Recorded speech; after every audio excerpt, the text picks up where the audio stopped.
রুমের সামনে রোগীর দীর্ঘ লাইন, তাদের সেবা দিচ্ছেন মাত্র 2 জন নার্স। একই অবস্থা হাসপাতালের একমাত্র চিকিৎসকের। আন্তঃবিভাগ ও বহির্বিভাগ সামলাতে হচ্ছে তাকে একাই। বছরের পর বছর এমন নাজুক স্বাস্থ্য সেবার অবস্থা ভোলার মনপুরা উপজেলা স্বাস্থ্য কমপ্লেক্সের। হাসপাতাল কর্তৃপক্ষ জানায় 2018 সালে হাসপাতালটিকে 31 থেকে 50 শয্যায় উন্নীত করে আধুনিক ভবন নির্মাণ করা হলেও বাড়ানো হয়নি জনবল। 10 জন চিকিৎসক পদের বিপরীতে কর্মরত আছেন মাত্র 4 জন। 30 জন নার্সের দায়িত্ব পালন করছেন মাত্র 6 জন। টেকনিশিয়ান, ওয়ার্ড বয় সহ তৃতীয় ও চতুর্থ শ্রেণীর 61টি পদের মধ্যে 41টি পদ শূন্য আছে দীর্ঘদিন। নেই বিভিন্ন পরীক্ষার যন্ত্রপাতিও।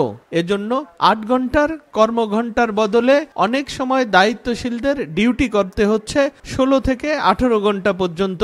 বিকাশে কম খরচে ক্যাশ আউটের লিমিট বেড়ে 50,000। প্রিয় এজেন্টও 2টা।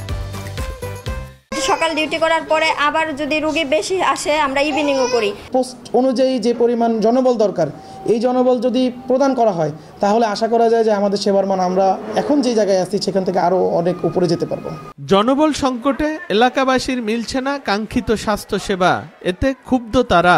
ডাক্তার মানে তো একজন, তো রোগী তো অনেক, ঠিক মতো রোগীরা পাইতেছে না। নার্সারে কইলে আমি বেশি গুরুত্ব একটা পাইতেছি না আমরা। সংকট থাকলেও সমাধানের আশানুরূপ কোনো আশ্বাস নেই সিভিল সার্জনের কাছে।